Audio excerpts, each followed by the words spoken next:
Hello and welcome. This is Thank God It's Friday, where benchmark indices are at new lifetime highs. But the real question is, can we sustain the momentum or can we expect a correction? And for all the challenges that we face, we're in conversation with Pramod Gubbi, the head of equities at Ambit Capital. Pramod, thank you for joining us. You're welcome. Well, Pramod, considering the fact that, at least as far as the price to earnings ratio is concerned on the Nifty, it's near record highs. But we are in a better environment because we have lower interest rates and we have better perceived political and economic stability. Considering that, and I know that Ambit as a house is circumspect on valuations, considering that, what is your call when it comes to markets going forward? Do you still remain cautious when it comes to valuations, or can these markets move up from these current levels? Well, markets could obviously move up because it's been a market largely driven by liquidity and flows. For the first time ever, the domestic saver is parking more and more money into capital markets, particularly mutual funds.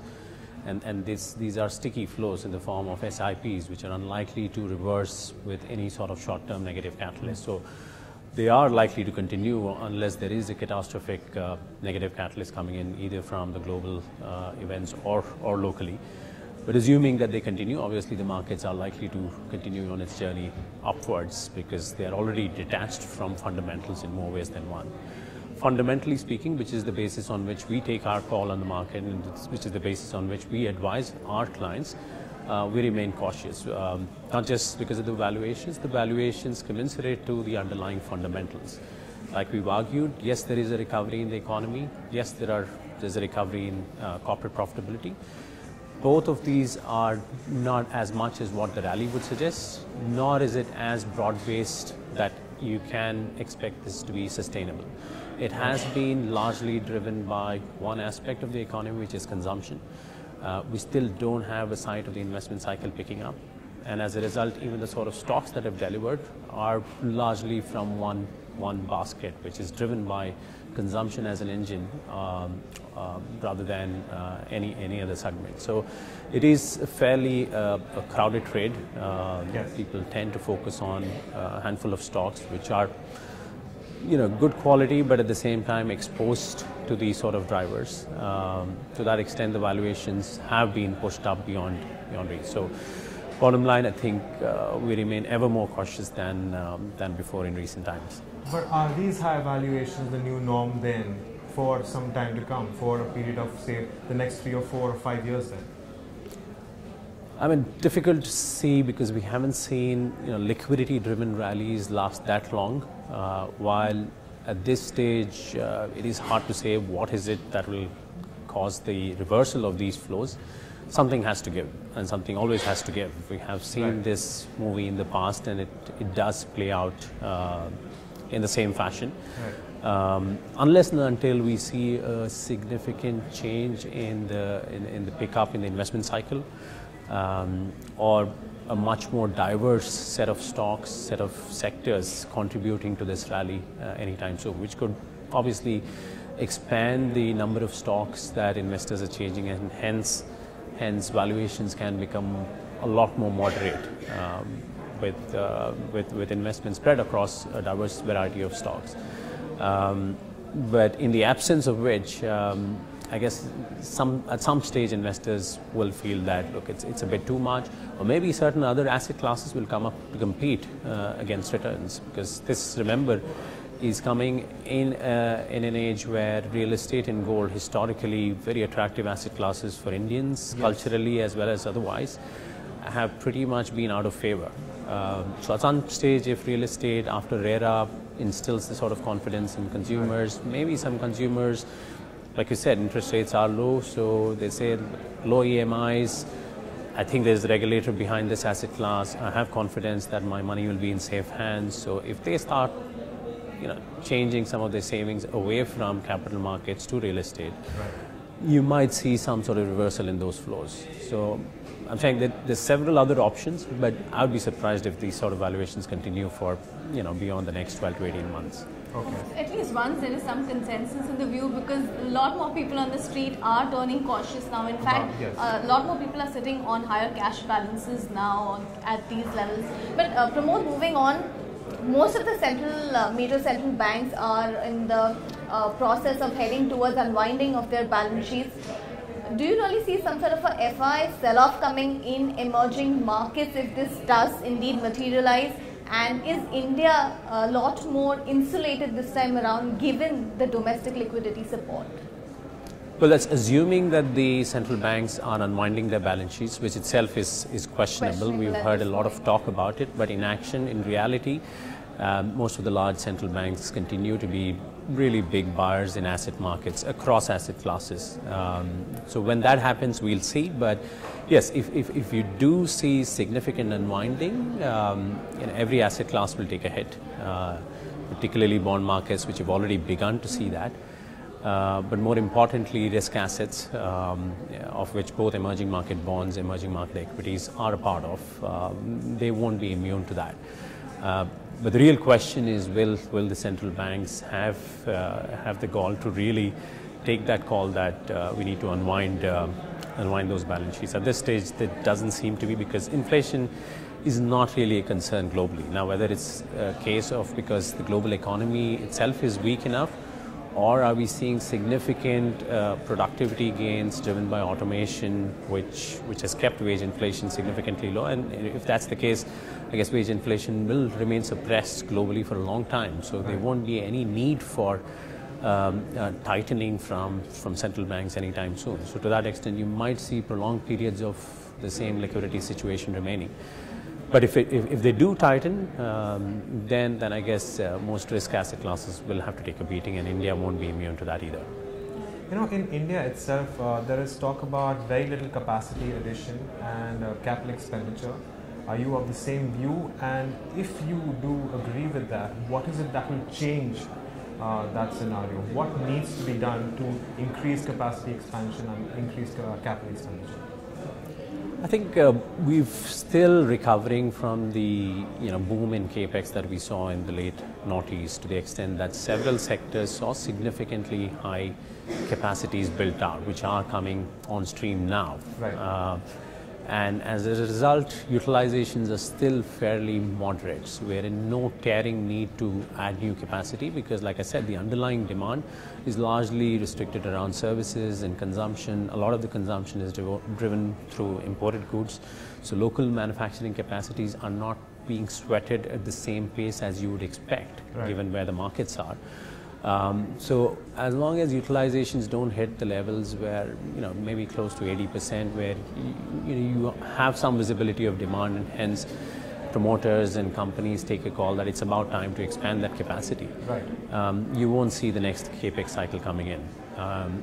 We did have a little bit of hope on the back of the government's initiatives around the Make in India concept, even if it was called Make for India, because there's plenty of demand locally as well. If we saw any sort of pickup on the ground on that initiative, maybe that's when the investment cycle picks up. But unfortunately, there's not much to be seen on the ground as of now. Maybe that's something that the government can really take action on. Now, what's holding it back?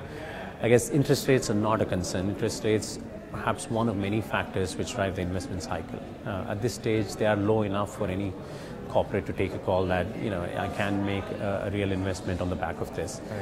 But the more serious impediments remain land and labor reforms, of which this government started off in a very positive note, at least trying some states in which it has control to start reforms at the state level. But I don't think it's enough yet. I think we need to see more of that across different states, giving comfort to entrepreneurs, to making it easy for companies not locally but also multinationals to acquire land, a smooth process which is not too exorbitant in terms of land prices, make rehabilitation processes much more easier, and also labor at the same time, ease the processes that you don't have to sit on potential litigations and hold back from investments. I guess of the three factors of production, you've taken care of capital by right. attacking, black money and so on, which has brought down the cost of capital quite significantly. If you can address land and labor, I think that's where India can pick up its investment cycle. It's also important from a job creation perspective, which is a big challenge, which I don't think many people are talking about with the same element of seriousness, because it can cause different sorts of problems if the investment cycle, which alone can create so many jobs, because we've had a couple of decades of services picking up that mantle of job creation, but I don't think, given the level of automation that's creeping into services, it's very difficult for services to sustain the same level of job creation. You could argue manufacturing is also being disrupted by automation. Maybe not the same level, but given we have almost next to nothing to show in terms of manufacturing, that's a very serious area where the government can pay attention and revive both the investment cycle and job creation. Right. Pramod, what has been your reading of the earnings season so far, especially in the backdrop of earnings expectations running abysmally low on account of GST implementation? I think it's lived up to its expectations. We haven't seen any sort of bright sparks. Often the early birds in the earnings season are the good ones. They tend to always start off with a good set of results. But unfortunately, I think in this quarter, even the early birds have seen some sort of weakness, which partly was expected. Like in the run-up to GST, there was disruption to the channel. But I guess in a few cases it has been worse than expected. So it seems like there's another quarter where we will have to pretty much look forward to the next 2 quarters for an earnings recovery, like we've been doing for the last 3-4 years. Yet another year where H2 carries the burden of demonstrating that corporate profitability in India is improving across the board. Of course, there have been pockets which have been pretty robust, but those have been, like I said, people have priced that into valuations. But for a more broader recovery at the index level earnings, I guess we'll have to look beyond H1, because not just the quarter that just went by, even this quarter, we reckon the first 15 days have seen some challenges as a result of the GST implementation. So even Q2 may not see that sort of an earnings recovery. Right, I would agree with you, because we did see some NBFCs, especially like in the case of Bajaj Finance, who did see a significant growth in their AUM number coming this month, owing to all those pre-GST sales, which also means that it could dent some of these parameters in the second quarter. So yes, I would agree with you. But talking or staying with the banking and the NBFC sector, RBL and IndusInd Bank both saw a marginal knock on their asset quality numbers, and both the managements mainly attributed to the microfinance portfolio. Microfinance companies like Bharat Financial, on the other hand, have been vehemently denying seeing any sort of negative impact from farm loan waivers, and they continue to impress upon the fact that their collections have been continuously improving post demonetization. Your thoughts on what's happening with microfinance companies, a lot of NBFCs or even small finance banks for that matter? No, there's no denying the fact that they got hit during demonetization. The question is whether they've been able to recover all the money that was stalled from repayment, and how's been the recovery post that in terms of the disbursements made well after demonetization. Are they behaving just like what they did pre-demonetization? I think the latter is easier to answer. We have seen improvements in recoveries. The former is where I think RBL and IndusInd Bank are perhaps the way the rest of the microfinance industry needs to go. They needs to write off some of that money. That's not going to come back. And these are short-term, small-ticket loans to borrowers whose own daily earnings would have got impacted during demonetization. So there's no way they're going to repay that. So that needs to be acknowledged and recognized into those. So it's a question of recovery of loans made during that period and recovery of loans made well after. I think those that have been made well after are all right in terms of ability to recover. Coming to the information technology sector, there's been a lot of talk about clients wanting to shift towards change the business model as compared to run the business model. If I were to take the large cap players such as Infosys and TCS and pitch them against the relatively smaller players, Do you think the smaller players have more flexibility in adapting to the new requirements? Because this, again, I'm talking about traditional businesses as against newer businesses. How would you view this change when you peg the larger ones against the smaller ones? It's a tough one, really. I mean, normally you would think that the smaller guys are much more agile to change their business models, right, and adapt to these changes. But I think this time the sort of changes that we are seeing are vastly different. I mean, it's almost a paradigm shift in the way IT is being consumed, or even IT is being used within corporations globally. Yes. Right? So with the advent of cloud computing, a lot of what you thought was run the business is pretty much swallowed by the Amazons and Googles and Microsofts of the world, right, which pretty much take your entire IT environment and manage on their own. With the advent of analytics, the way corporations use data, big data, to make business decisions is also significantly different. And with that difference, the sort of nature of service providers is also very different. It could well be consulting firms, which historically used to make those strategy advice, are now capable of taking the same data, implementing IT, and delivering solutions to clients. I've heard instances where advertising firms are very active, especially catering to the needs of the chief marketing officer at a firm, for example, for using of customer CRM information to develop customer analytics, and then coming out with new promotional campaigns, marketing campaigns. So suddenly what you thought was being catered to by an Infosys and a TCS not only is an Accenture woken up, because they did have a consulting arm, but you'll have a McKinsey and a WPP and a Publicis all competing in that space. So it's no longer a case of a large IT company versus a small IT company, where I guess the larger IT companies would have an edge over the smaller guys would be in terms of reducing their own headcount, or rather becoming more productive. Because they've done these over the years, it's easier to automate some of their processes and do the same job with fewer number of people, as opposed to the smaller IT companies. So that's perhaps a small aspect of the challenge that the industry faces. But in the large scheme of things, we're talking about paradigm shifts. We'll have to wait and see if any part of the industry will be able to adapt to these changes. We know a couple of them are making investments, perhaps closer to that, but I don't think all of them will be able to make that shift. But yeah, so a couple of them could emerge on the stronger side. But the question is, will they go back to the days where they're doing 15-20% growth? I don't think that's going to be the case anymore. So the question is, from this current 6 to 8% growth guidance that you're saying, a couple of them might come to about 10 to 12% growth, which means that add a bit from productivity gains, add a bit of currency depreciation, you might see a 15% earnings growth situation for those guys. But that would be a really, really good scenario.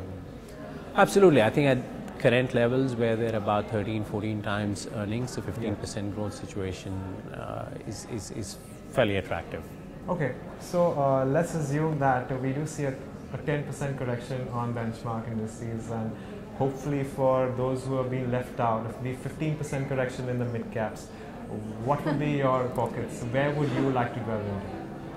Yeah, I mean, given where valuations are, in our view, even the 15% correction in mid caps won't be enough. Okay. I mean, we're talking about valuations north of 35, 40, in some instances 50, 60 times, right? So 15% correction for a company at 60 times earnings, you're talking about it coming back to about 50 times earnings. So the level of correction required for us to get comfortable, especially I'm talking about the majority of the market whose horizon is perhaps 12 months at best. So with a 12-month horizon, given the amount of risk that we're seeing globally, you need a lot more margin of safety than just a 10% correction. But if you are the few who can take a longer term view, say beyond 3 years, then I guess you are in a much better position to take any sort of hits that come your way in the next 12 to 18 months.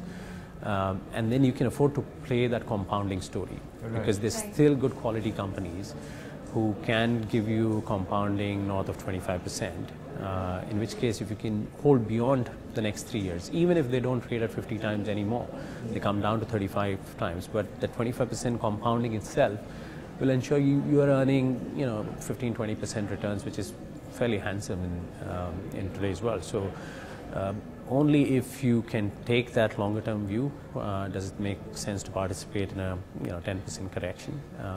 But for a 12-month or any less view, I think you need a significantly larger margin of safety to play. Any two quick stock tips, investment tips for some of our retail viewers who would be watching? Unfortunately, investment do's and don'ts. Any two investment do's and don'ts? I think, like I said, for retail investors, I presume you can afford to take a call based on your own liquidity needs. Typically, unless you are closer to your 60s, where liquidity needs can be much more near term. Right. For the rest of the investing public, presumably you are making those savings for your kids' education or your own retirement. To that extent, you are fortunate to have a really long-term investment horizon, and you should make use of that, because long-term investing is perhaps the most handsome in terms of returns, and it also allows you to make the best of these market extreme movements like we are seeing now. So there will be times when things will be bad, and that's the time to get excited and put in more and more of your savings towards that. So I would say that if you're a retail investor looking at your retirement savings, use the advantage of having a long-term investment horizon and make really long-term bets rather than trying to get swayed by the short-term gyrations of the market. But it's not time yet for retail investors to enter at these levels, even if you're a long-term investor. Like I said, if you do have, there are pockets of the market which are really good companies which can give you compounding of 25% in terms of earnings for the next 10, 20 years. For them, whether they are at 30, 40 times, it really doesn't matter. You can get into them even now because the compounding will override today's valuations. And we've shown that in our published research as well. Any horizon beyond 7 years, what valuation you get into really doesn't matter much, unless it's trading at like 200 times earnings or something. Well, Pramod Gubbi, it was a pleasure speaking with you. Thank you very much for your time. Thank you so much.